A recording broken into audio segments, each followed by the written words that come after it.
Mais uma para ficar bom.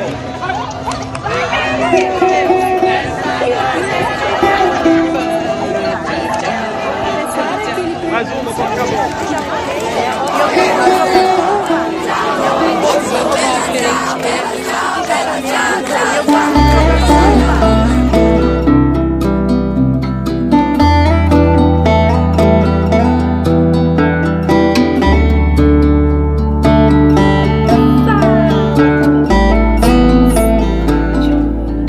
E hoje eu tô vídeo para conseguir conquistar mais uma especialidade na minha lista de especialidades. Para de repente, quem sabe, se Deus quiser, conseguir o meu escoteiro da pátria. Bom, hoje eu vou falar um pouquinho sobre a história do escotismo e essa especialidade que eu quero fazer, né? Tem bastante tópicos diferentes e como eu preciso fazer de uma maneira tão rápida, eu peguei vários tópicos para poder apresentar para todo mundo. Então é isso. O primeiro é demonstrar que conhece a história do fundador do movimento escoteiro Baden-Powell, destacando os principais marcos de suas atividades. Bom, então vamos começar. Baden-Powell, ele nasceu dia 22 de fevereiro de 1957 na Inglaterra. Ele era um garoto muito, muito aventureiro, desde pequenininho. E aos 3 anos de idade, o pai dele faleceu, infelizmente, ele foi cuidado pela mãe, né? Mas ainda assim, por esse espírito aventureiro que ele tinha, acabou entrando no exército britânico e foi para a África, foi para a América do Norte e na África ele acabou se apaixonando ali pelo Quênia, né? E em 1991, com 83 anos, se eu não me engano, ele faleceu lá naquela região que ele tanto amava, né? E em uma dessas atividades do exército que ele fez, porque ele era um cara muito. Ele tinha muitos aprendizados por conta do exército, no cerco de Mafeking, eu não sei falar direito, mas no cerco de Mafeking, ele viu que alguns jovens tinham grande potencial para ajudar ali nas atividades. Dessa maneira, ele percebeu que deveria incentivar os jovens de suas atividades mais parecidas com o exército. Então ele fez o primeiro acampamento, que foi na ilha de Browsea, em 1907, que contou com 20 jovens de diferentes culturas, e esses 20 jovens aprenderam várias coisas diferentes sobre um pouco parecido com o exército, mas coisas que nós fazemos hoje em dia no escotismo. E ele também acabou criando um livro chamado Escotismo para Rapazes, que é Scouting for Boys.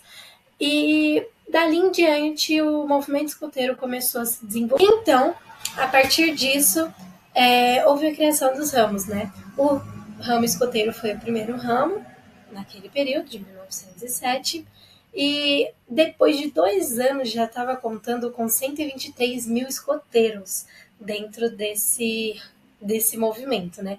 Então foi muito grande. Em 1920 aconteceu o primeiro Jamboree Mundial em Londres e acabou que o lema do escoteiro se tornou Sempre Alerta, que é Be Prepared, em inglês, né? E nós utilizamos em português como Sempre Alerta, na tradução, que não é tão literal assim. E logo em seguida, os lobinhos acabaram surgindo em 1916, porque as crianças elas estavam querendo participar desse movimento também. E dessa maneira surgiu os lobinhos. E ele foi inspirado ali no livro da selva da... Ai, eu não sei falar. Rudyard Worry Kipling. E teve o personagem Mowgli, que lá. Então o Ramo Lobinho ele tem essa divisão aí, essa separação, porque ele é mais lúdico, com mais canções e acaba tendo uma interação com as crianças de uma maneira mais lúdica. E logo em seguida, em 1918, houve o ramo sênior, a criação do ramo sênior, com atividades mais desafiadoras e foco em responsabilidade, serviço e superação pessoal. Eu atualmente estou no ramo sênior e pretendo logo ir para o ramo pioneiro, que logo, logo talvez aconteça, né? Então, o escotismo no Brasil. Ele acabou vindo junto com os militares, porque os militares acredito que tenham tido mais contato devido às guerras que houveram, né, nesse período do século XX. Acredito que por conta disso, muitos militares tiveram contato com o escotismo e trouxeram para cá, para o Brasil. Benjamin Sodré, que ficou conhecido como o Velho Lobo, ele foi almirante militar, no caso, né, que era da Marinha, e ele também foi um dos grandes fortalecedores do movimento escoteiro. Então, em 1925, ele criou o Guia dos Escoteiros, que também ajudou ali a União dos Escoteiros Brasil no surgimento, né, em 1924. E além disso, em 1910, por volta desse período, os grupos escoteiros já estavam surgindo no Brasil também. Em 1925, alguns materiais sobre o escotismo estavam sendo mais aprimorados para que as pessoas conseguissem saber mais sobre esse tema. E aí, eu gostaria de falar também sobre uma escotista importante. Bom, Baden-Powell, ele teve uma irmã e, além disso, sua esposa, Olaf Baden-Powell, que teve um papel grande, muito importante no escotismo. Ela criou o escotismo feminino, vamos dizer assim, né? Os bandeirantes. E ela foi de grande importância para as pessoas. Eu vou pesquisar aqui rapidinho para mostrar uma imagem para vocês. Mas ela acompanhou o Baden-Powell durante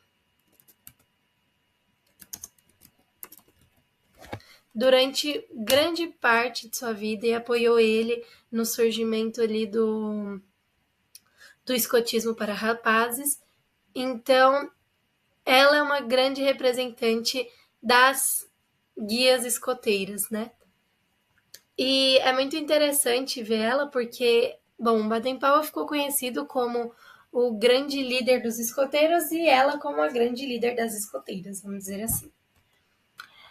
E agora, sobre o escotismo internacional, eu gosto muito particularmente desse tema, por conta que participei do Jamboree da Coreia, então foi uma grande satisfação participar desse Jamboree. A gente passou por muitas aventuras, o meu grupo Macori, né? A gente passou por grandes emoções, mas o principal para mim foram as amizades, porque com certeza eu vou ter essas amizades pro resto da minha vida, eu espero, né? E foi muito incrível. É legal até ver que nos slides tem pessoas diferentes, olha. A gente tem aqui um garotinho, escoteiro, e aqui dá pra ver que nesse slide que eu utilizei, os personagens são da Indonésia. E foi legal, porque eu conheci uma menina da Indonésia que se chama Fayasa, e ela é muito, muito legal também. E no início do meu vídeo, lá no primeiro slide tem o símbolo do escotismo lá na Indonésia, que é diferente aqui do Brasil. E isso é muito interessante. Mas, além disso, nós também contamos com 57 milhões de membros, mais de 200 países.